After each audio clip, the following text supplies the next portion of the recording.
तिचा सन्मान केला. हे तिची कादंबरी आहे ना, ती पानापानात माणसाला रडवते. ती मला अतिशय आवडली. तर तुम्ही भविष्यात मुलांनी प्रत्येकाने ते पुस्तक अवश्य वाचा किंवा तुमच्या वडिलांना तसा आग्रह करा की पुस्तक आम्हाला वाचायला मिळवून द्या म्हणून. म्हणजे माझं नाव अन्वी संजय डाखोरे, मी आता 6वी शिकते. माझा प्रश्न हा आहे की आमचे सर सांगतात की तुम्ही कादंबरीचं परीक्षण करता. ते परीक्षण कधी कधी पेपरमध्ये सुद्धा येते. मग तुम्ही ते परीक्षण कसं करता व परीक्षण म्हणजे काय हे आम्हाला सांगा. ते त्यांनी एक प्रसंग असा वर्णन केलेला आहे की सर त्यांची आईला एकच पातळ असायचं, तेही विटकं वगैरे, आणि घर झोपड्याचं. संभाजी ब्रिगेड संघटना आहे, त्यांच्या पुस्तकाला पिवळे पुस्तकं म्हणणारे काही लोक आहेत. सर इथे येतो म्हटले विद्यार्थ्यांना घेऊन, तेव्हापासून तुमचा हेवा वाटायला लागला मला. का तुम्हाला इतके सुंदर सर मिळाले. एक वाक्य माणसाच्या जीवनाला कलाटणी देऊ शकते. एक पान माणसाचं जीवन पूर्ण बदलू शकतं. महात्मा ज्योतिबा फुले हे त्यांच्या पत्नीला, काय नाव त्यांच्या पत्नीचं? सावित्रीमाई फुले. तर सावित्रीमाई फुलेला असे पहिले माणसं आहेत ते की ते उजव्या हाताने बसवायचे. माझी पत्नी अतिशय ठार अडाणी, कुठल्या शाळेचा दरवाजा ओलांडला नाही. पण जेव्हा ते सांचीला गेली माझ्या आधी, तेव्हा सांचीवरून पहिलं पुस्तक तिनं माझ्यासाठी आणलं.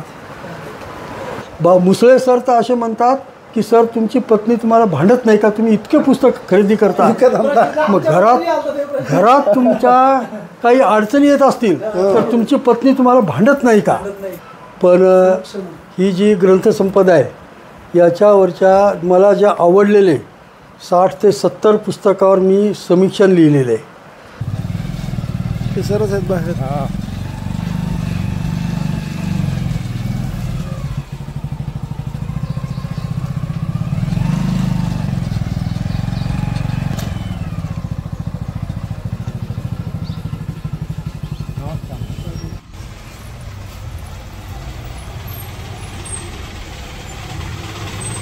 जा हे चला या रे या जा.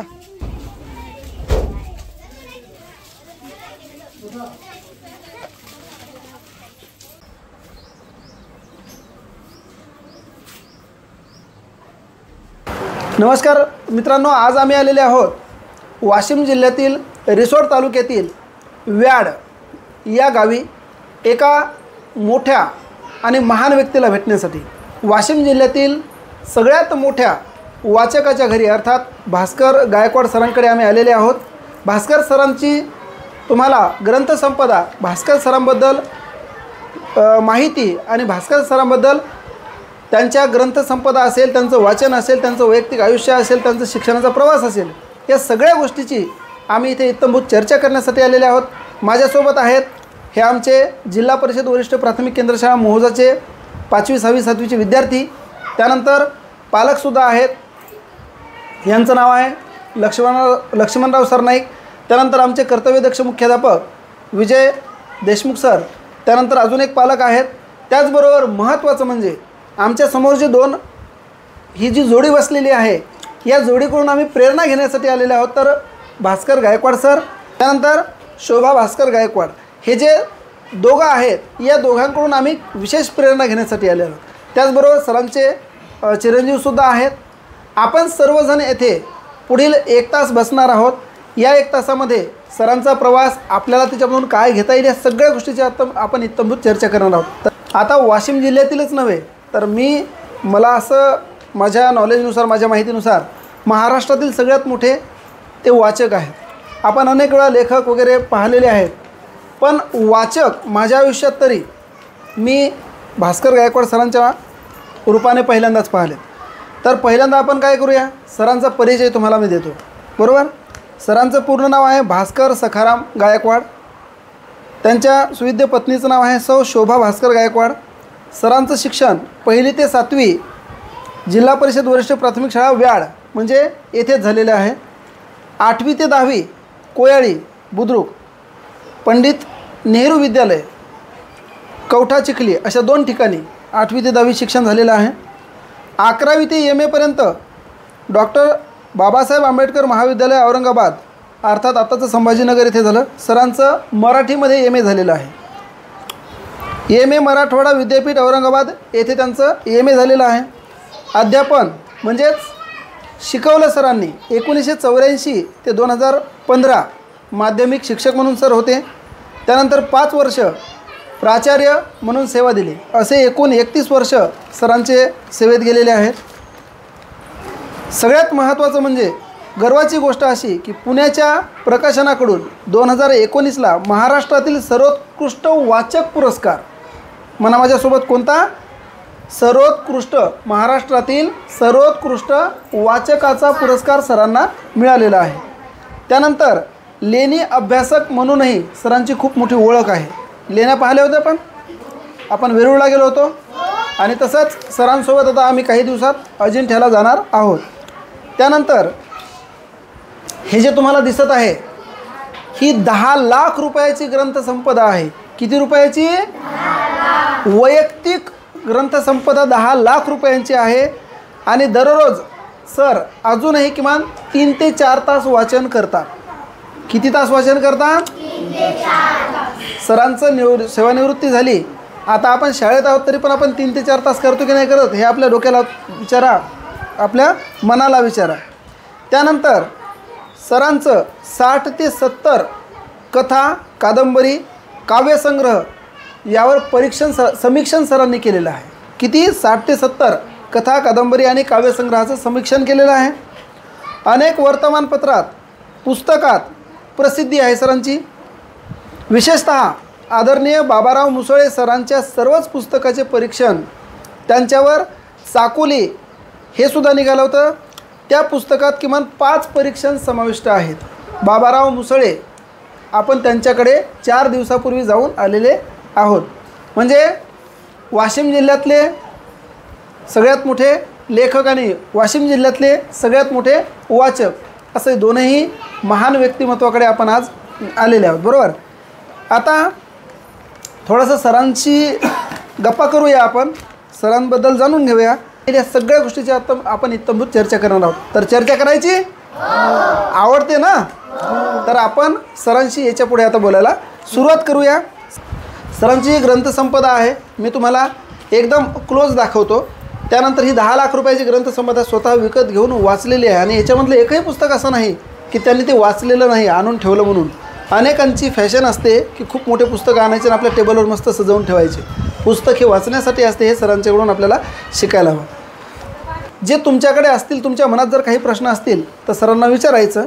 त्यानंतर सर आपल्याला वाचनाविषयी मार्गदर्शन करणार आहेत, ते आपण शेवटी घेऊया.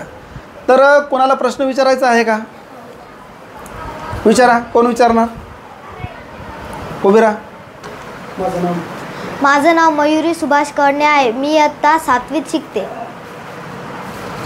सर तुम्ही सर्वात पहिलं पुस्तक कोणतं वाचलं? सर्वात पहिलं पुस्तक कोणतं वाचलं हे जरी सांगता येत नसलं तरी मी जेव्हा तुमच्यासारखा असा लहान होतो तेव्हा माझी आई मला किराणा दुकानावर चहासाठी गूळ आणायला पाठवायची.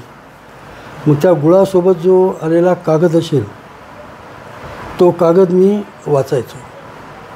पुस्तक त्या काळात म्हणजे माझ्यासाठी फार दुरापास्त अशी गोष्ट होती. माझ्या वडिलांनी सर 35 वर्ष सालगडी म्हणून एका माणसाच्या इथं काम केलं. माझी आई अज्ञानी, त्यामुळं असं शिक्षणाचं कुठलंही म्हणजे असं वातावरण माझ्या घरी नव्हतं. म्हणून वाचनाचं एकमेव साधन म्हणजे दुकानावरून आणलेला तो कागद, त्याच्यावर असणारी माहिती ती वाचणे. आणि मग अशातून वाचन करत असताना 4थ्या वर्गात असताना एक शिवाजी महाराजावरचं एक नाटक होतं, त्यामध्ये मी तान्हाजीची भूमिका केली होती. आणि ती भूमिका ते सर म्हणजे कसा हावभाव करायचा, हातवारे करायचे हे सांगायचे, अभिनय. तर तो त्या काळात अनेक विद्यार्थ्यांना आणि शिक्षकांना आवडला. आणि त्यामधून माझं ते कौतुक केल्यानंतर मला त्यामधून फार मोठं प्रोत्साहन मिळालं. आणि मग ते तेव्हापासून अशी ती माझी वाचनाची आवड ती खरं म्हणजे वाढत गेली. आजही आपण बरेच वेळा बाहेर जातो, दुकानाच्या पाट्या वगैरे वाचतो की नाही, तसंच सरांनी काय केलं होतं, साखरेचा वगैरे कागद आहे की नाही, तो कागद आल्याच्यानंतर तो कागद वाचत बसायचा. बरोबर. म्हणजे आवड कुठून तयार होते याला काही आहे का? कुठूनही आवड तयार होऊ शकते. सरांना आवड जी तयार झाली ती किराणा दुकानाच्या कागदापासून. कशामुळे? कारण तेव्हा पुस्तकं वगैरे नसायची. आपल्या शाळेतलेच पुस्तकं, आम्हीच लहान असताना, सरांचं लहानपण तर वेगळं, आम्ही लहान असताना आम्हाला एक पुस्तक किंवा 2 पुस्तक मिळायचे, ते सुद्धा दारिद्र्यरेषेखालच्या मुलांसाठी, बाकीच्यांना विकत घ्यायचे. बाकीची पुस्तकं तर खूप अवघड काम. पुढचा प्रश्न आहे कोणाकडे? माझे नाव वेदिका संतोष कडणे. मी तुम्हाला एक प्रश्न विचारणार आहे. तुमचे वैयक्तिक साहित्य कोणते? वैयक्तिक साहित्य म्हणजे पुस्तक वगैरे. तसं मी काही साहित्यिक वगैरे नाही, माझं स्वतःचं काही पुस्तक लिहिलेलं नाही मी. पण ही जी ग्रंथसंपदा आहे याच्यावरच्या मला ज्या आवडलेले 60 ते 70 पुस्तकावर मी समीक्षण लिहिलेलं आहे. आणि बाबाराव मुसळे सरांचं आता सरांनी सांगितलंच, त्यांच्या जवळपास सर्वच साहित्यावर जे 12, 13, 15 जे काही आहेत त्या सर्वावर मी लेखन केलेलं आहे. अनेक वर्तमानपत्रात त्याच्यावरचे परीक्षणं प्रसिद्ध झालेले आहेत. बऱ्याचशा पुस्तकामध्ये माझे परीक्षणं प्रकाशित झालेले आहेत. एक आमचे साहित्यिक मित्र सर सातारचे आहेत, सचिन वसंत पाटील नावाचे, ते 30-35 वर्षाचे असावेत. एक वेळा शेतात जात असताना बैलगाडी त्यांची उलटली आणि त्यामध्ये त्यांचे दोन्ही पाय अगदी कायमचे निकामी झाले. ते आजही एका साईडवर झोपून वाचन करतात. तर महाराष्ट्रात ते म्हणजे अतिशय उत्कृष्ट असे वाचक म्हणून त्यांचं नाव आहे. आणि त्यांनी 4-5 पुस्तकंसुद्धा लिहिलेली आहेत एका साईडनं झोपून. हो, आता ते थोडंसं त्या यानं थोडंसं त्या घरातल्या घरात ते चालत आहेत. तर त्यांच्याही सर्व पुस्तकावर मी समीक्षणं लिहिलेले आहेत. आणि समीक्षणाचं पुस्तक त्यांनी तयार केलं, त्या पुस्तकामध्ये त्या माझे लेख त्यांनी प्रकाशित केलेले आहेत. म्हणजे सरांनी समीक्षणच एवढे लिहिले की त्या समीक्षणचं पुस्तक 2-3 पुस्तकं झाले असते, एवढं समीक्षण लिहिलं. परंतु समीक्षण असं असते, समीक्षण म्हणजे काय सर तुम्हाला सांगितलं शेवटी. परंतु त्यांचं वैयक्तिक साहित्य नसून महाराष्ट्रभरातले जेवढे साहित्यिक आहेत ते सरांकडून समीक्षण करून घे. हां. माझे नाव प्रियंका अमोल सरनाईक. मी तुम्हाला हा प्रश्न विचारणार आहे की तुम्ही आत्तापर्यंत एवढे पुस्तक वाचले, त्यामधील तुमचं सर्वात आवडतं पुस्तक कोणतं? असं आवडतं पुस्तक म्हणून असं काही सांगता येणार नाही, कारण प्रत्येक जो लेखक लिहितो तो वेगवेगळ्या विषयावर लिहितो. आता आईवरचे जे पुस्तक असतात ते सर्वांनाच अतिशय आवडतात, कारण तुम्ही ज्या मुलींनी काही कविता दाखवल्या त्या दोन्ही कविता आईवरच्याच आहेत. आईवरचे सुद्धा अनेक छान पुस्तकं माझ्याकडे आहेत. एक उत्तम कांबळे सर आहेत, मला वाटते लोकसत्ताचे संपादक आहेत. त्यांचं आई समजून घेताना म्हणजे मी जे माझी परिस्थिती सांगली त्यापेक्षा त्यांची परिस्थिती काय वेगळी नव्हती. आणि अशा परिस्थितीत त्यांच्या आईनं त्यांना कसं घडवलं हे ते आई समजून घेताना यामध्ये फार सुंदर त्यांनी असं म्हणजे त्यांचं मनोगत लिहिलेलं आहे. आणि साने गुरुजीची श्यामची आई तर अगदी म्हणजे जगप्रसिद्ध अशी आहे, जगप्रसिद्ध आहे. तेही सुद्धा नितांत सुंदर असं श्यामची आई हे त्यांच्या आईवरचं खूप सुंदर असं पुस्तक आहे. हे झालं आईवरचं. आणि ज्या लोकांनी शून्यातून विश्व निर्माण केलं असं मला आवडलेले ऐश्वर्य पाटेकर, त्यांचं जू नावाचं पुस्तक आहे. आणि आता एवढ्यात एका वर्षात जवळपास 20 आवृत्त्या निघालेलं पुस्तक, म्हणजे असं एकमेव असं पुस्तक आहे, एक भाकर तीन चुली. एक भाकर तीन चुली, देवा झिंजाड या नावाचं नितांत सुंदर असं पुस्तक आहे. ते जर पुस्तक जर वाचलं तर आपण काहीच त्रास भोगला नाही असं आपल्याला निश्चित वाटेल. ते त्यांनी एका प्रसंग असा वर्णन केलेला आहे की सर त्यांची आईला एकच पातळ असायचं, तेही विटकं वगैरे. आणि घर झोपड्याचं, ते घर गळायचं. मुलगा तो 10-12 वर्षाचा, जो लेखक आहे तो देवा जिंदाळ.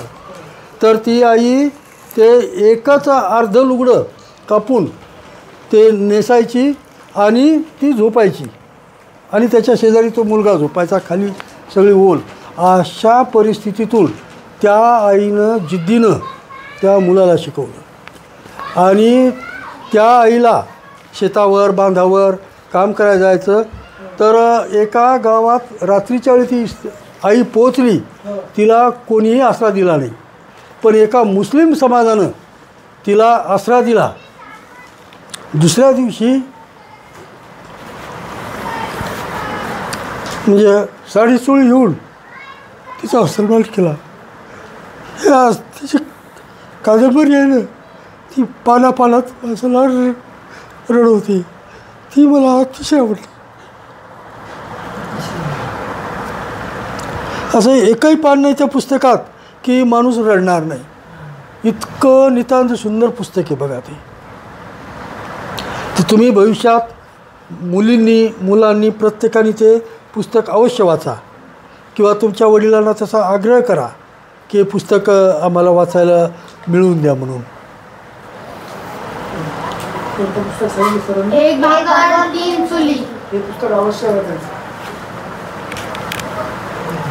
बघा सर, एक भाकर तीन चुली हे पुस्तक सांगताना भावूक झाले होते. त्याचं कारण काय माहिती आहे?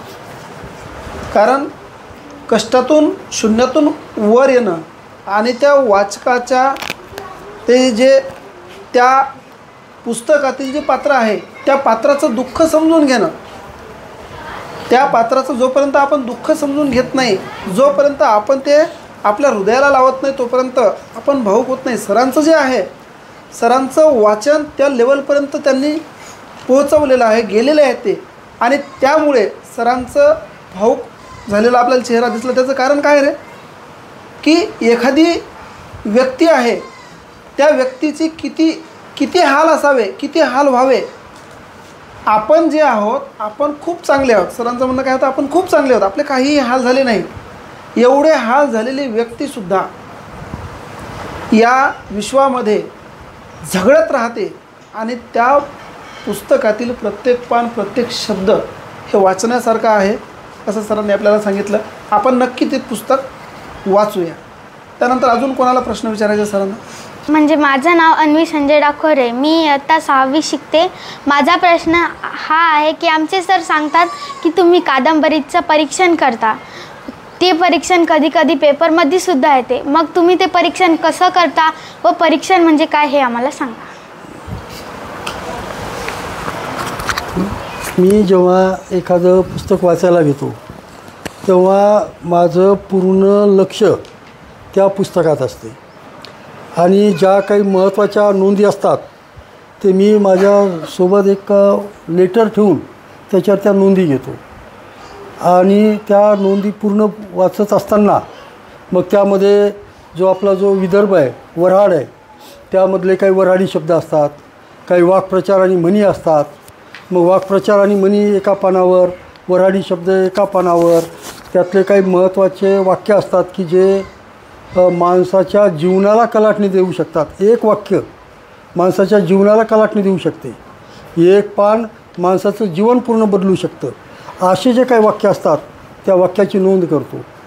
आणि समीक्षण म्हणजे त्या पुस्तकाचा जो गाभा म्हणतात त्याला, म्हणजे आत्मा, तो पकडणे वाचत असताना तो लक्षात येतो. आणि तो केंद्रस्थानी ठेवून त्या पुस्तकात त्यांनी काय लिहिलं, त्याच्या चांगल्या बाजू, त्यांच्या वाईट बाजू, म्हणजे कमीपणा किंवा त्या लेखकाचं काय चुकलं, त्यांनी हे कसं लिहायला पाहिजे होतं याच्याऐवजी. तर अशा प्रकारचं ते समीक्षण असते. पुस्तक 300-400 पानाचं असते, पण आपण लिहितो ते 3 ते 4 पानात. त्यामुळं तो जो महत्त्वाचा जो सार आहे तो तेवढा जरी सार वाचला तरी पूर्ण पुस्तक वाचल्याचा आनंद समीक्षण वाचणाऱ्याला येते. आणि त्यामधून त्याला ते पुस्तक वाचण्याची उत्सुकता निर्माण होते की समीक्षण जर एवढं सुंदर तर पुस्तक किती सुंदर असेल. आणि जे लोक मग समीक्षण वाचतात ते पुस्तक वाचण्याचा प्रयत्न करतात. मग ते समीक्षण आवडलं तर असं असतं. त्या तुम्ही आता अलीकडच्या काळामध्ये तुमच्या परिचित गोष्ट तुम्हाला सांगतो. चित्रपटाचं ट्रेलर येते का, ट्रेलर एखादा चित्रपट निघाला का नाही, ते चित्रपट निघाल्याच्यानंतर ट्रेलर येते 1.5 किंवा 2 मिनिटाचं, बरोबर. ट्रेलर येते, त्याच्यामध्ये 2.5 तासाचा चित्रपट असेल पण 2 मिनिटमध्ये ते ट्रेलर येते आणि ट्रेलर येऊन जाते आणि त्या ट्रेलरवरून लोक ठरवतात की हे याच्यामध्ये काय काय असू शकते. आणि सरांकडून अजून एक गोष्ट शिकायची. आता आपण सुद्धा अवांतर वाचन करतोय की नाही. सरांनी काय सांगितलं, समीक्षण करताना काय करतात, ते एक वही एक पेन बाजूला ठेवतात, वाचता वाचता त्याच्यातल्या गोष्टी लिहित चालतात, बरोबर ना. आपण अवांतर वाचन करतो 4 ते 4:30 करतो. आपण ह्या गोष्टी करतो का? आजपासून आपण करणार. आपल्याला सुद्धा अवांतर वाचनाचा छंद आहे. सर आमच्याकडे सध्याचे ईओ जे आहेत आमचे माननीय ससाने सर, यांनी 4 ते 4:30च्या दरम्यान आम्हाला वाचन करायचं एक सवय लावलेली आहे सगळ्या जिल्हा परिषद शाळेमध्ये जिल्ह्यातील. तर ते जे अवांतर वाचन आहे, आज आपण आजपासून काय करणार, सरांच्याकडे आल्याचा तो एक वेगळा फायदा आपल्याला घ्यायचा की सर जे परीक्षण करतात तसं आपण सुद्धा जे छोटं पुस्तक आहेत त्याचं आपण सुद्धा परीक्षण करायला सुरुवात करूया ना. आपल्याकडे किती पानाचं पुस्तक असते, 3 किंवा 4 पानं, म्हणजे 10 किंवा 15 पानाचं पुस्तक असते, बरोबर. त्या पुस्तकाचं आपण सरांसारखं परीक्षण करायचा प्रयत्न करूया. अजून कोणाला विचारायचं? आणि थोडक्यात समीक्षण म्हणजे काय, जर तुम्ही एखादी कथा वाचली पुस्तकातली आणि ती वाचलेली कथा जर तुम्हाला सांगायला लावली की कथा वाचली तुम्ही तर या कथेबद्दल सांगा, जे तुम्ही काय जे थोडक्यात सांगसाल ते म्हणजे त्या कथेचं समीक्षण झालं, म्हणजे सारांश. पण तुम्ही समीक्षणात दोन्ही बाजू असतात. एक चांगली बाजू असली तर त्याचं कौतुक करणे, त्यात जर काही कमतरता जाणवली तीसुद्धा निदर्शनास आणून देणे लेखकाच्या. मग लेखक त्या दुसऱ्या आवृत्तीमध्ये जर निघलीच त्या पुस्तकाची तर त्यामध्ये ती सुधारणा करतो. आता अजून एक मी तुम्हाला सांगतो. हे आम्ही ही माझी पत्नी आहे, ही कोण्या बाजूनं बसलेली आहे, माझ्या उजव्या का डाव्या, बघा बरोबर नीट बघा, कोणत्या बाजूने बसलेली आहे, उजव्या. पत्नीला कोण्या बाजूने बसवतात बरं, लग्न वगैरे असलं तर, किंवा डाव्या. मी उजव्या बाजूने का बसवलं माहीत आहे की तुम्हाला, या आपल्या महाराष्ट्रातलं एकमेव महापुरुष असे होऊन गेले महात्मा ज्योतिबा फुले. नाव ऐकलं, महात्मा ज्योतिबा फुले. हे त्यांच्या पत्नीला, काय नाव त्यांच्या पत्नीचं, सावित्रीमाई फुले. तर सावित्रीमाई फुलेला असे पहिले माणसं आहेत ते की ते उजव्या हाताने बसवायचे. म्हणून मी सरांनी सुद्धा आग्रह केला की त्यांना या बाजून बसू द्या, माझ्या मुलांना आग्रह केला की या बाजून बसू द्या. मी सरांना सांगितलं की नाही तिला याच बाजून बसू द्या. आणि माझ्या एवढ्या मोठ्या शिक्षणामध्ये मी एवढे मोठे जे पुस्तकं विकत घेतले त्यामध्ये फार मोठा वाटा हा माझ्या पत्नीचा आहे.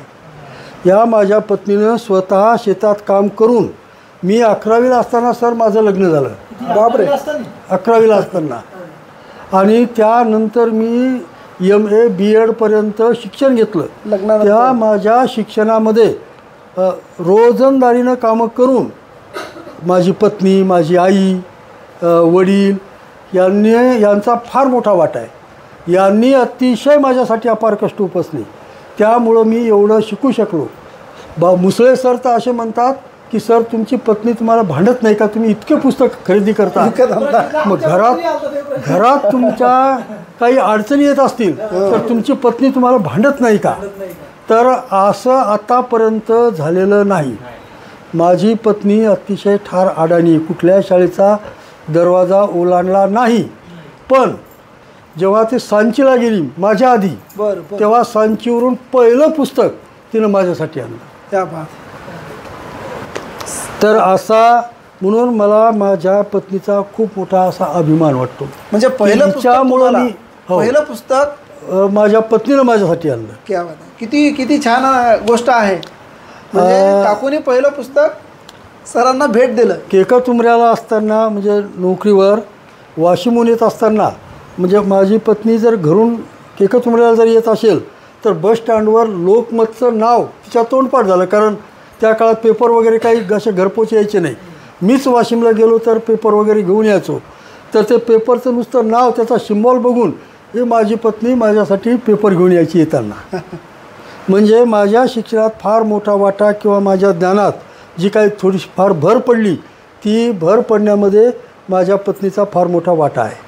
त्यामुळं माझ्या पत्नीचा मला सदैव सतत अभिमान वाटत आलेला आहे की मला खूप चांगली पत्नी मिळाली. आज सर प्रत्येक शाळेमध्ये असेल किंवा प्रत्येक विद्यार्थ्याच्या मनामध्ये असते वाचनाची भीती, व एवढे पुस्तकं, मोठे मोठे पुस्तकं कसे वाचायचे, तर त्याबद्दल काय सांगाल तुम्ही? पुराणा मोठे पुस्तकं मोठे, आता तुम्ही जेव्हा आले तेव्हा तुम्हीच म्हटले की बाबा एवढे मोठे पुस्तकं. पुस्तकांना घाबरायचं नाही, ते आपल्याला वाचायसाठी असतात. आपण वाचत असताना एक एक पान त्यातलं कमी होणार ना, आणि आपण शेवटच्या टप्प्यापर्यंत जाणार. त्यामुळं फार मोठं पुस्तक आहे.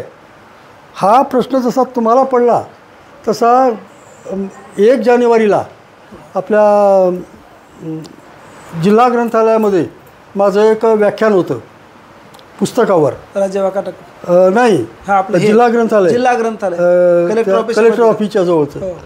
तिथे त्या कॉलेजच्या मुली येत होत्या, त्या कार्यक्रमालाच येत होत्या. तर त्या मुली पण म्हणत होत्या मोठमोठे पुस्तकं लोक कसे वाचत असतील, एवढे मोठमोठे पुस्तकं कसेच वाचत असतील, आणि ते कधी वाचावं. तर पुस्तकांना घाबरायचं नाही, पुस्तकं ते आपल्यासाठीच असतात. आता हे बघा, इथे एक श्रीमान योगी आहे, खूप मोठं पुस्तक आहे. शिवाजी महाराजावर त्या काळातलं सर्वात सुंदर पुस्तक फक्त हेच होतं एक. तर हे मी ते लातूरवरून पुस्तक खरेदी केलेलं आहे.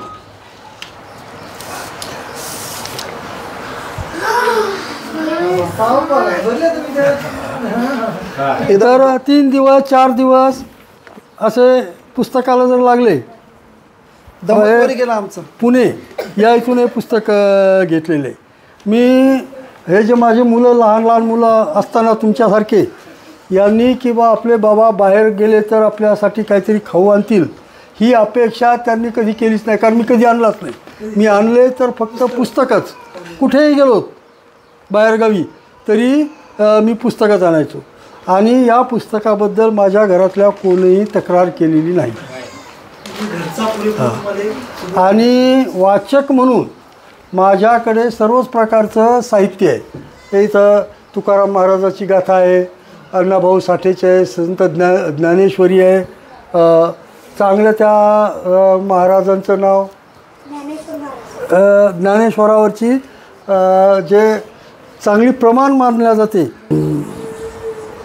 भानुदास महाराज हे प्रकाशक आहेत. तर चांगल्या लेखकाची ही ज्ञानेश्वरी, यातले 100-200 ज्ञानेश्वरीचे जे गाथा आहेत, म्हणजे काही श्लोक, ते माझे तोंडपाठ आहेत. तुकाराम महाराजावरच्या जवळपास 100-200 अभंग अगदी माझे तोंडपाठ आहेत. अरे बापरे. फक्त वाचन केलं नाही तर त्या तोंडपाठ सुद्धा त्या गोष्टी आहेत. नाही,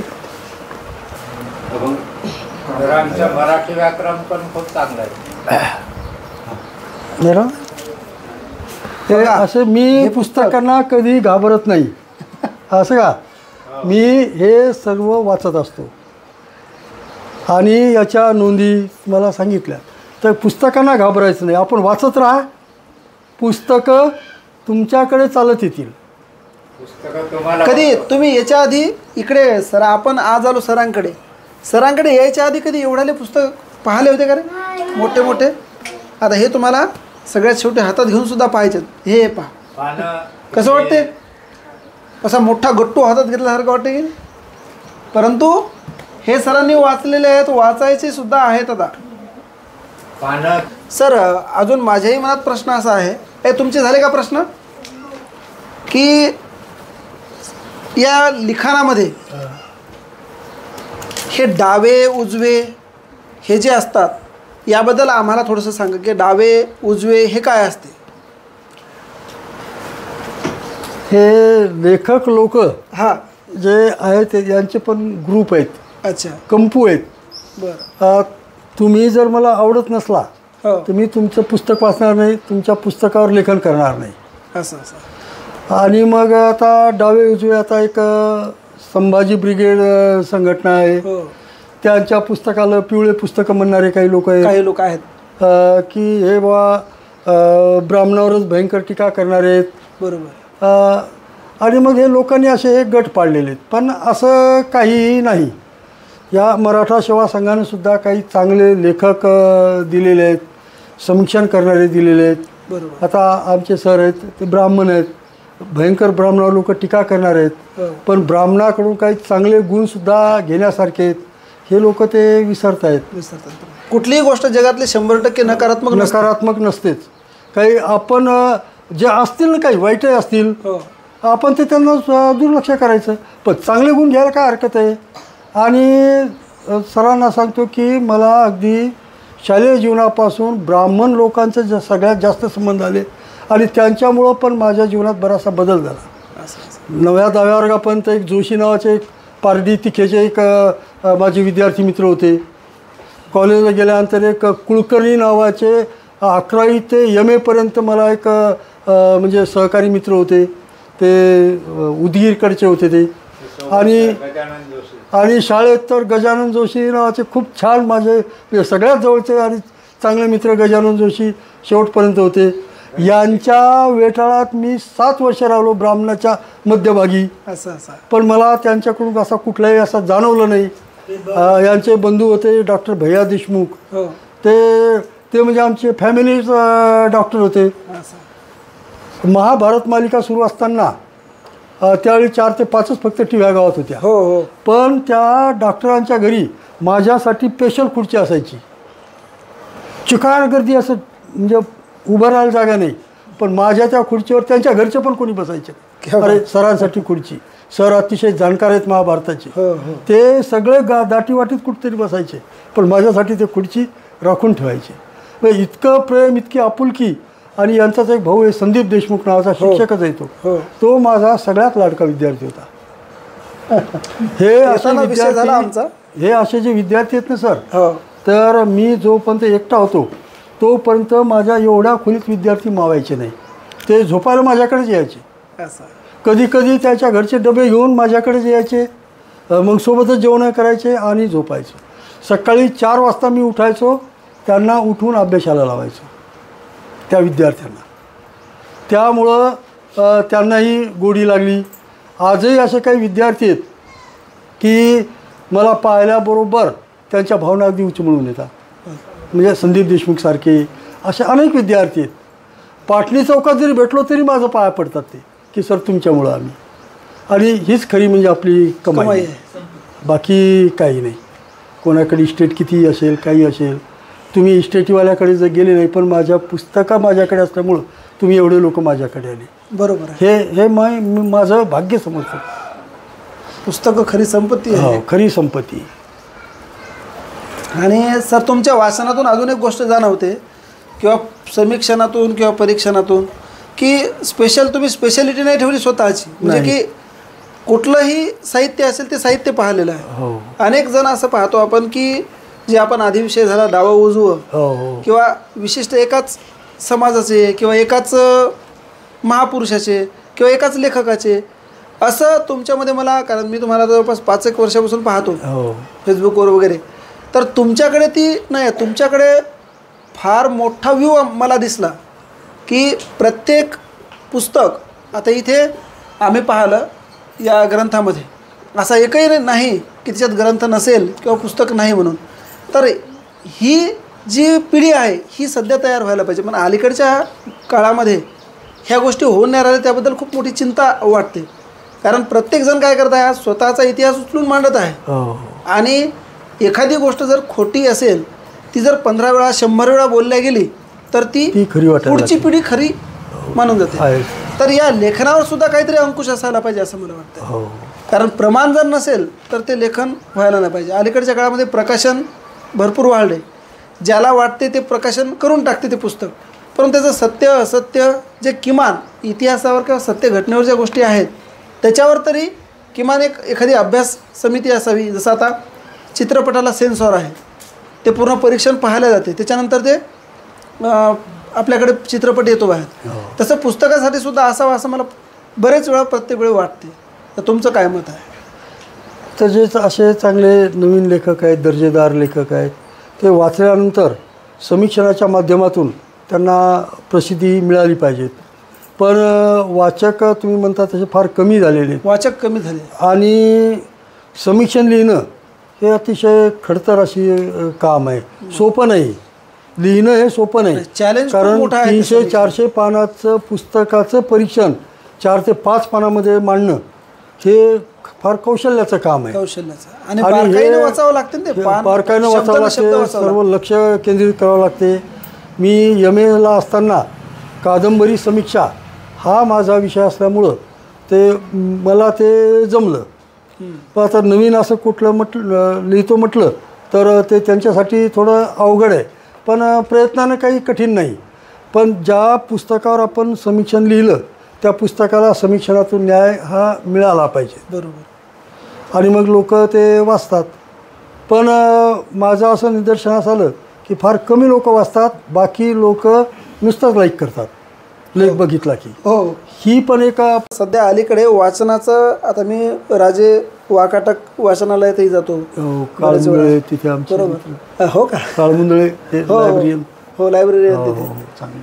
तर तिथे आमचे एक मित्र आहेत, निखिल गोरे नावाचा. बरं. म्हणजे तो गड भ्रमंतीकार मुलगा आहे. त्याने जवळपास 100 किल्ले आजपर्यंत पाहिलेले आहेत आणि लिहितो खूप छान. त्यांच्या माध्यमातून आम्ही तिथे बरेच वेळा गेलो. परंतु असं दिसते की आम्ही लहान असताना एखाद्या ग्रंथालयाला वगैरे भेट दिलं तर तेव्हा खूप गर्दी असायची. आज ती गर्दी खूप कमी झाली. कमी झाली. काय कारण असेल? मला असं वाटतं की माझ्या निरीक्षणातून जेव्हापासून हे मोबाईल आला, इलेक्ट्रॉनिक मीडिया आला, बरोबर, तेव्हापासून त्याच्याकडे दुर्लक्ष झालं. कारण माझा वैयक्तिक अनुभव असा सांगतो की मी नानाला सुद्धा सांगितला होता हा अनुभव. माझ्या 2007ला 2 कविता लोकमतमध्ये आल्या होत्या. 2007ला. त्याच्यानंतर 9 पर्यंत मी 1-2 कविता लिहिली सुद्धा.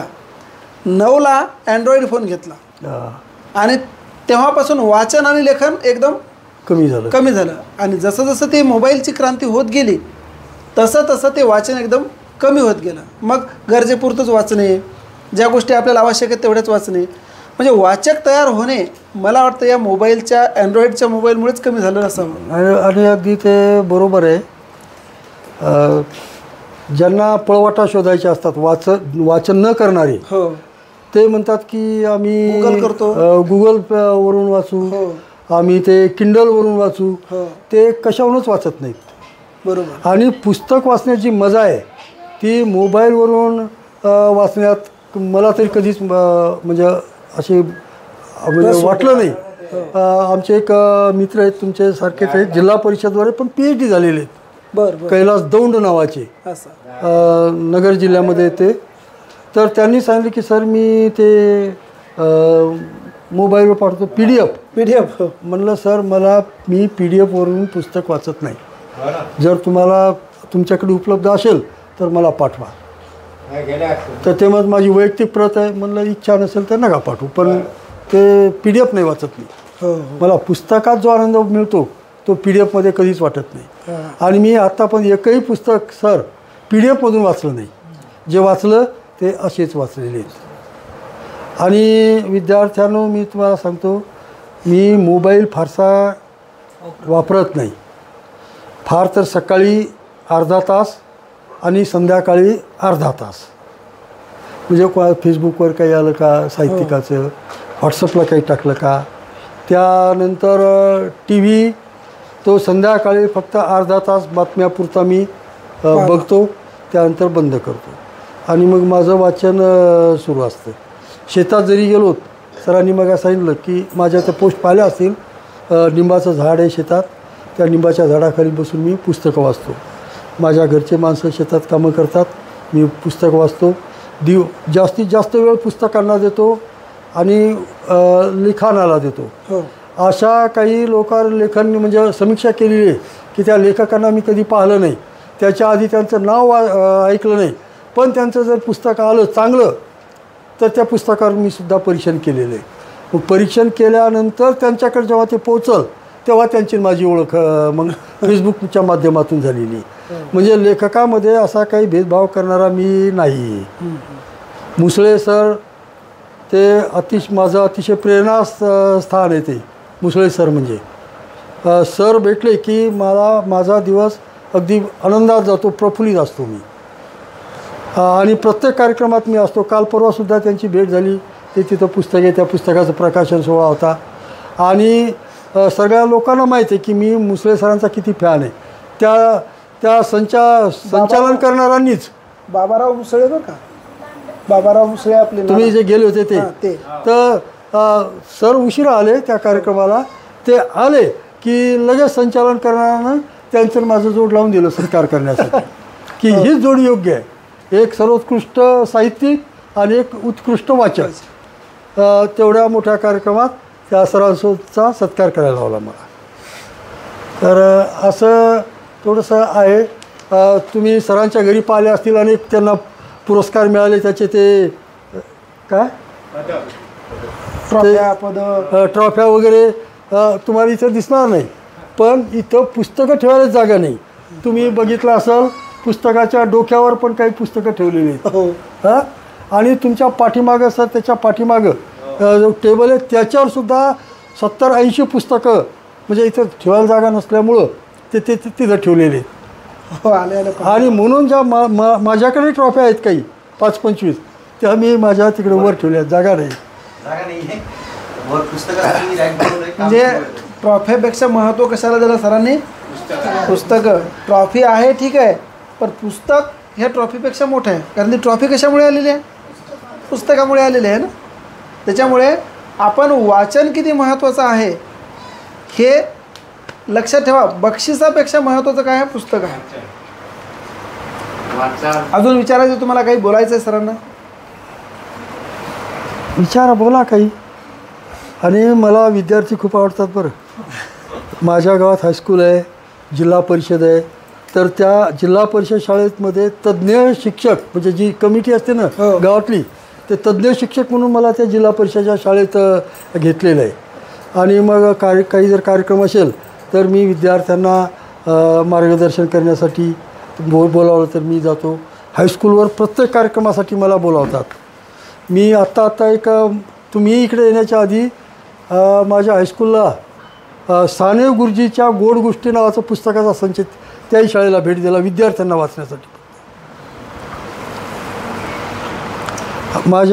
मी जिथे नोकरी केली त्या शाळेतसुद्धा 40-50 पुस्तकं दिले आणि 5,000 रुपये विद्यार्थ्यांना पुस्तकं घ्या याच्यामधून. तर ते 5,000 रुपये दिले आणि 5-50 पुस्तकं दिले. तर असंच विद्यार्थी असले की मला असं वाटतं की मी अजून ड्युटीवर आहे. आहे मी अजून. म्हणून सरांना सांगितलं. आणि तुम्हाला सांगतो की सरांची आणि माझी प्रत्यक्षातली आजची पहिली भेट.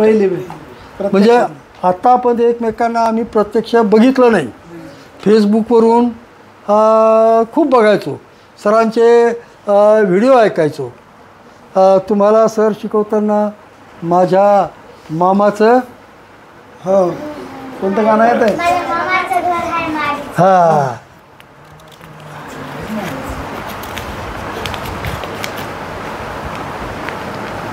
मामाचं घर हाय माडीचं.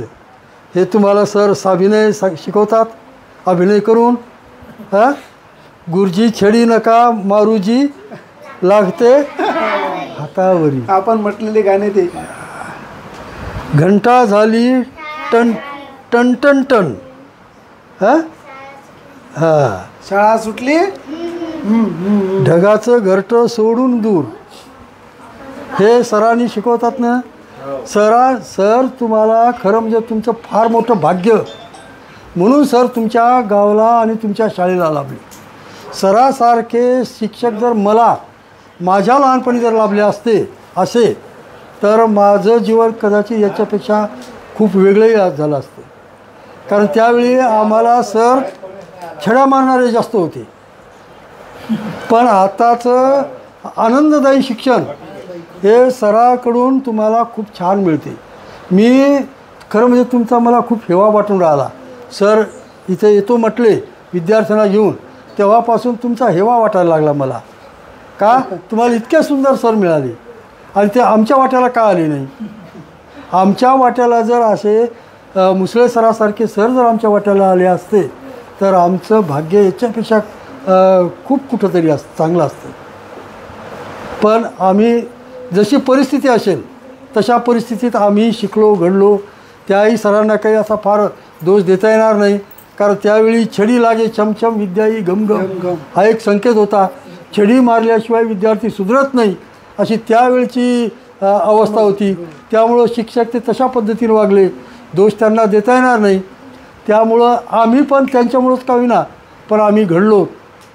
ते आम्ही भाग्यवानच आहोत, पण तुम्ही आमच्यापेक्षा अधिक भाग्यवान, कारण तुम्हाला मुसळे सरासारखे शिक्षक लागले आणि तेवढ्या अंतरावरून तुम्हाला आमच्यासारख्यांच्या भेटी घडवतात. आम्हाला असं कोणी कुठं न्यायचं नाही.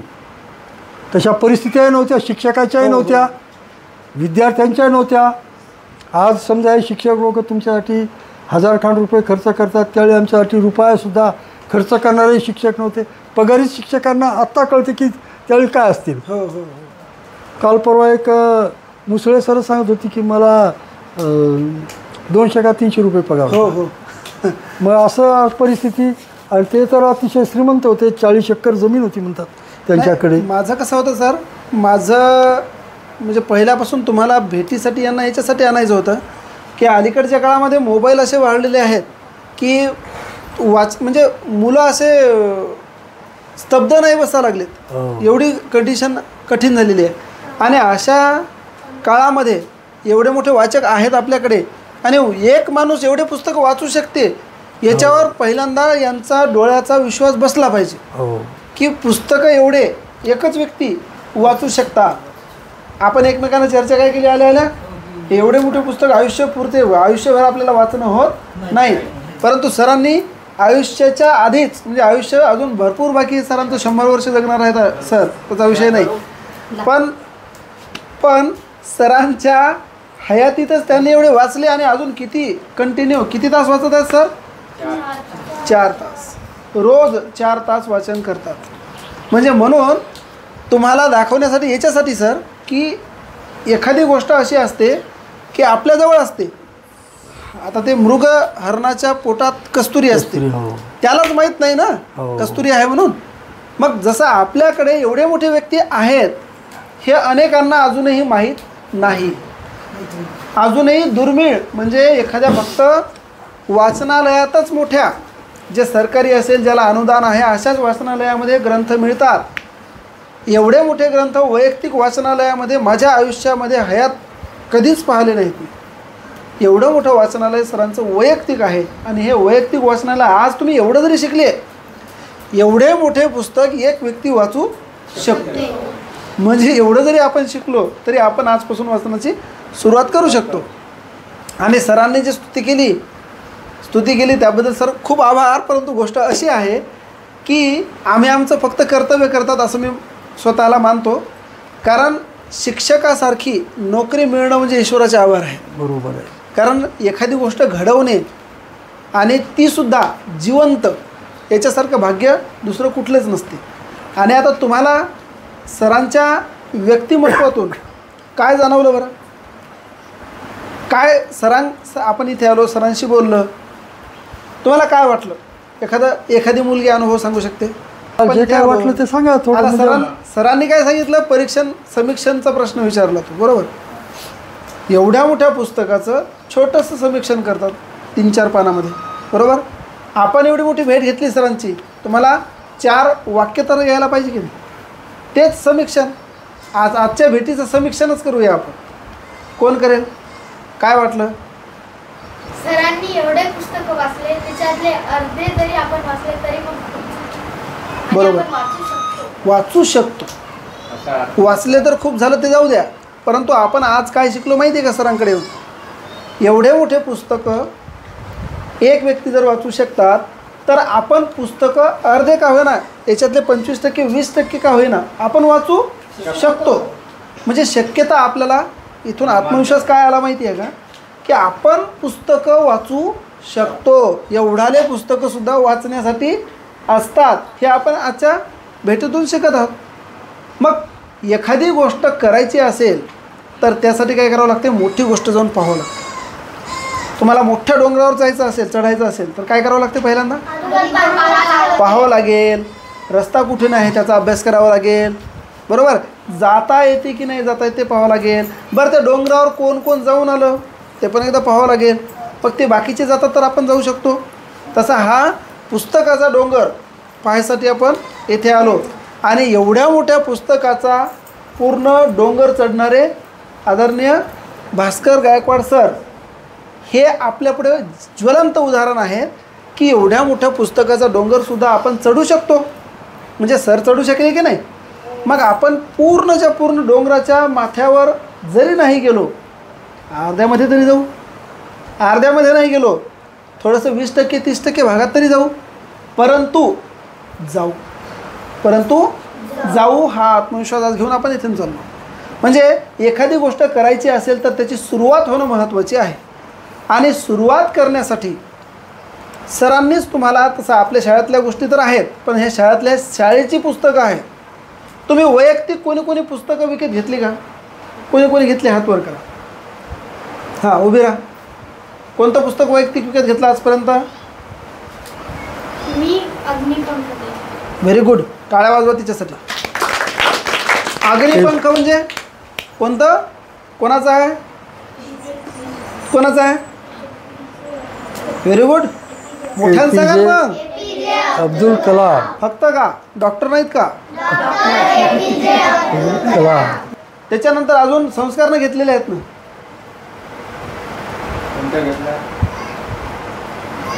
तर राजा शिवछत्रपती का कुठले तरी आहेत, 2 ग्रंथ आहेत ना. हां शिवछत्रपती विजयराव देशमुखचे 2 ग्रंथ हे पालक आहेत. यांनी सुद्धा 2 ग्रंथ बोलावले 1000 रुपयाचे. म्हणजे तेव्हाच मला खूप चांगलं वाटलं. विजयराव देशमुखचं आहे आणि अग्निपंख हिने घेतलं. आता मला सांगा, आपण आपल्या खाऊचे पैसे बचत करून दर महिन्याला एकच पुस्तक घ्यायचं. हे मी कधी सांगितलं होतं माहिती आहे का? नाही, छत्रपती शिवाजी महाराजांच्या जयंतीला सांगितलं होतं की 14 एप्रिलपर्यंत तुम्ही पैसे जमा करा, 3 एप्रिलपर्यंत पैसे जमा करा, 3 ते 14 एप्रिलपर्यंत मी तुम्हाला पुस्तक आणून देतो. कोणीही जमा केलेले 3 एप्रिलच का बरं, काय सांगता येईल का? 3 एप्रिलला, 3 एप्रिलला काय? बरोबर आहे, बरोबर आहे. हां हां हां हां हां बरोबर आहे. तोच विषय झाला होता आपला. होता मी टाळलं. काय झालं तेव्हा? पुण्यतिथी. बरोबर. म्हणजे जयंतीला आम्ही जमलो एकत्र. 3 एप्रिलपर्यंत पैसे जमवा म्हटलं आणि 14 एप्रिलपर्यंत तुम्हाला मी पार्सल बोलावून देतो. आता कोण कोण पुस्तक बोलावणार? स्वतःचं असलं पाहिजे. वाचणार कोणकोणते विचार? नाही, एक गोष्ट आहे. हे कोणाचे पुस्तक आहेत? सगळे सरांच्या स्वतःच्या मालकीचे आहेत, बरोबर. मग आता सरांनी एवढे मोठे ग्रंथ विकत घेतले, सरांना काय शेत विकायचं काम पडलं का? जे एक्स्ट्रा पैसा गेलेला आहे जातो, समजा जे चुकीच्या गोष्टीत आपण किंवा बाकीच्या गोष्टीत जातो तो पैसा बचत करायचा आणि त्याचे पुस्तक विकत घ्यायचे. आणि विकत घेतलेलं पुस्तक आपण वाचतोच का माहिती आहे का? पैसे जातात खिशातून. पैसे खिशातून आपल्या जातात आणि गेलेल्या पैशाचं चीज करणं हे आपल्याला लहानपणापासून शिकवलेलं आहे, बरोबर ना. आणि हॉटेलमध्ये जरी आपण गेलो, 150 रुपये जर थाळी असेल तर आपण काय म्हणतो, वसूल झाली पाहिजे 150 रुपये. म्हणजे हे पुस्तक जर विकत आणलं तर ते वसूल करायचं. ते वसूल कसं होईल? वाचून. तू किती वाचलं? अग्निपंख बोलावलं 300 रुपयाचं पुस्तक आहे. जवळपास 6 महिने बोलवून झाले. 6 महिन्यात 10 पानं वाचले. म्हणजे महिन्याला 1 पान. अशानं जर समजा असं जर सरांनी पुस्तक वाचले असते तर सरांना असे किमान 10 जन्म घ्यायचं काम पडलं असतं तर एवढे पुस्तक वाचता आले असते, बरोबर. मग एका दिवशी आपण किमान 4-5 पानं तर वाचायला पाहिजे आपल्या जवळ असणाऱ्या. आतापर्यंत संपायला पाहिजे. मला सांग, आपण संध्याकाळी 6 ते 8च्या गटामध्ये बसतो का? अग्निपंख घेऊन बसत नाही तू स्वतःच? बसायचं ना तेच पुस्तक. आपण 6 ते 8च्या गटात काय करतो? अवांतर वाचन करतो ना. मग बसायचं ना अग्निपंख घेऊन स्वतःचं. कोणी तुला वापस आता ते कधी त्याचा दुष्परिणामसुद्धा आहे. सर जर हे वाचनालयातून आणलं असतं तर पटकन दिलं असतं, आपण वाचलंही असतं हो. कदाचित. पण त्याला काय करावं लागते, स्वतःचं डेडिकेशन म्हणजे आपलं स्वतःचा वेळ द्यावा लागतो, मुद्दामून द्यावा लागतो. बरोबर. संस्कारनं किती वाचले ते ग्रंथ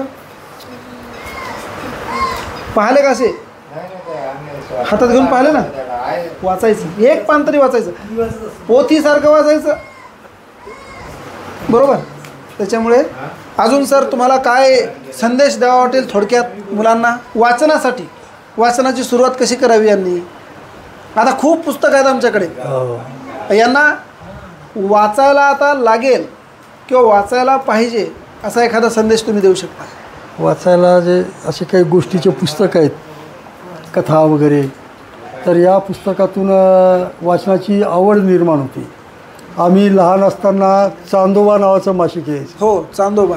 ते कधी कधी रद्दीत पण यायचं. मग ते दिसलं की ते दुकानदाराकडून घ्यायचं आणि वाचायचं. ते चांदोबामध्ये खूप छान गोष्टी असायच्या, तुम्ही वाचल्या असतील तुमच्या लहान. त्यात वेताळ पंचविशी नावाची खूप छान कथा असायच्या आणि त्या कथेतून काहीतरी संदेश दिला जायचा. कथा वाचन झाली की त्यामध्ये एक वाक्य असायचं की माझ्या प्रश्नाचं उत्तर जर दिलं नाही तर तुझ्या डोक्याचे 100 शकले होऊन ते तुझ्या पायाशी लोळण घेतील. तर असं म्हणजे आमच्या वेळी चांदोबासारखे खूप छान पुस्तकं असायची. विद्यार्थ्यांना वाचण्याची आवड, म्हणजे त्यातून अनेक लोकांना वाचण्याची आवड निर्माण झाली.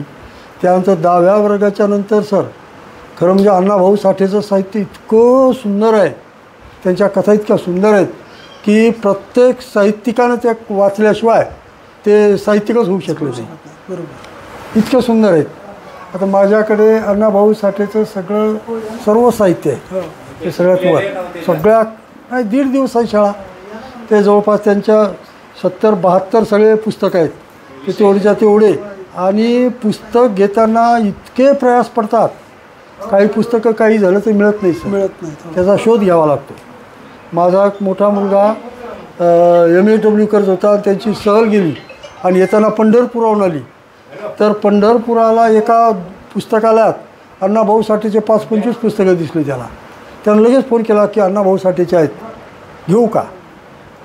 लगेच त्यानं खरेदी केली. म्हणजे एवढ्या दूर सहलीला जाऊन त्यानं बाकी काही घेतलं नाही, पण तो पुस्तकं घेतो.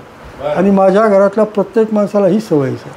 कुठे गेले की चांगलं दिसलं तर पुस्तक, किंवा मग आता फोन आहेत लगेच विचारतील हे पुस्तक दिसलं घेऊ का, आपल्याकडं आहे का, आणि घेतात. इतर खर्च फारसा आम्ही काही करत नाही. आपल्या घरात आपण काय जेवलो हे कोणी पाहत नाही घराच्या आत, पण पुस्तकं बघायसाठी तुम्ही आले का नाही, तर हे सर्वात महत्त्वाचं आहे.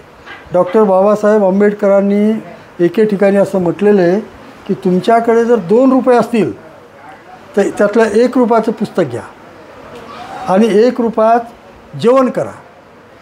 1 रुपयात घेतलेलं पुस्तक तुम्हाला जीवनाची दिशा दाखवेल पुस्तक, आणि 1 रुपयात जेवण केलं ते तुम्हाला जगवेल. म्हणून हे 2 रुपये फार महत्त्वाचे आहेत, एक पुस्तकासाठी आणि एक जगण्यासाठी. हे अशा महापुरुषांचे असे सुंदर काही जे वाक्य असतात ते आपण लक्षात घेतले पाहिजेत, त्यानुसार आपण वर्तन केलं पाहिजे. काही कठीण नाही पुस्तकं वाचणं. एकदा तुम्हाला जर आवड निर्माण झाली तर तुम्ही म्हणाल की मला आता रिकामा वेळ कधी मिळते, शाळा सुटल्यानंतर मी कधी त्या पुस्तक हाती येऊ, ही अशी आवड निर्माण होते तुम्हाला वाचन म्हणजे सुरुवात केली तर. एक देऊक सर यांना आता ते पुस्तक, हो 2च मिनटं. येथे मुलांनी सर कविता तयार केलेली आहे ही. अजून कोणीतरी 1-2 कविता केली. या कविता हे पण देशभक्तीवरचं वाचलं ना आपण. हो, खूप छान कविता केल्या. ही पण देशभक्तीवरची खूप छान कविता आहे. एक आईची तुमचे असे नावं वगैरे काही दिले तर मग ते लक्षात येते. म्हणजे ह्या कविता तुम्हाला दाखवण्यासाठी मुद्दाम काल लिहिल्या. हो. आता काल जर सरांची भेट आपण घ्यायचं असं ठरवलं नसतं तर ह्या कविता पण तयार झालेल्या नसत्या.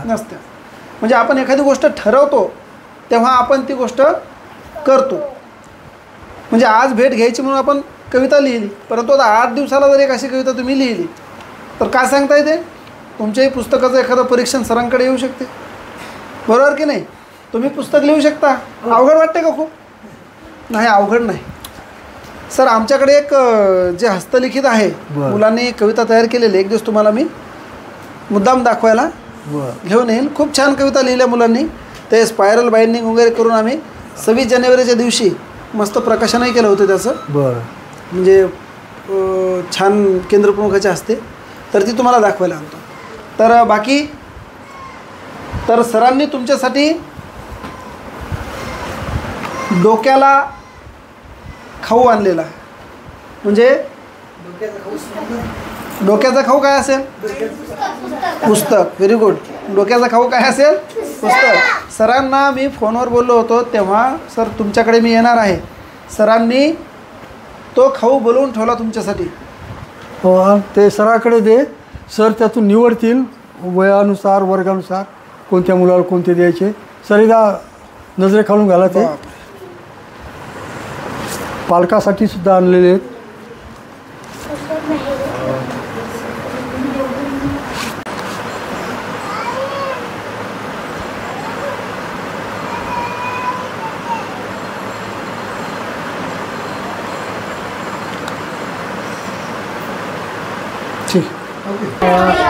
आणि मुसळे सरांचे अतिशय आवडते लेखक होते. अरे हे सर आहेत, आनंद यादव. आनंद यादव. तर यांचं हे जे आत्मचरित्र आहे, हे आत्मचरित्र वाचून अनेक साहित्य घडलेले आहेत.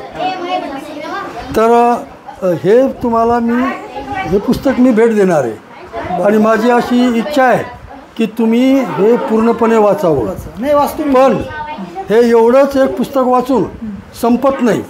तर यांचं हे जे आत्मचरित्र आहे त्याला चतुष्टक म्हणतात. म्हणजे याच्यानंतर अजून 3 त्यांचे याच्यानंतरचे भाग आहेत. तर हे पुस्तक वाचल्यानंतर माझी अशी अपेक्षा आहे की ते 4ही पुस्तके तुम्ही निश्चित मिळून वाचणार आहात. तर अतिशय कष्टानं, म्हणजे शेतीत ते कसे राबले, शेतीत कसं अपयश आलं, त्यांच्या आईने किती कष्ट केले, यामधली जी तारा नावाची त्यांची जी आई आहे तिचं इतकं सुंदर असं चित्रण केलेलं आहे तिच्या कष्टाचं. तर हे पुस्तक निश्चित तुम्हाला प्रेरणा देईल. म्हणून हे तुमच्या पालकासाठी हे पुस्तक मी निवडलेलं आहे. तर हे पुस्तक मी तुम्हाला भेट देतो आहे. तुमचे काका टेलर होते, म्हणजे संदीपचे वडील. तर या टेलर या व्यवसायाची तर त्याचं नितांत शिकायला मिळालेलं आहे. दिल्लीला आहे. आणि सर ही अतिशय गाजलेली विभावरी शिरूर, तर हे तुमच्यासाठी. फोटो घेतला ना. आणि तुम्ही सर्व लोक हे पुस्तकं वाचून याच्यातून काहीतरी प्रेरणा घ्याल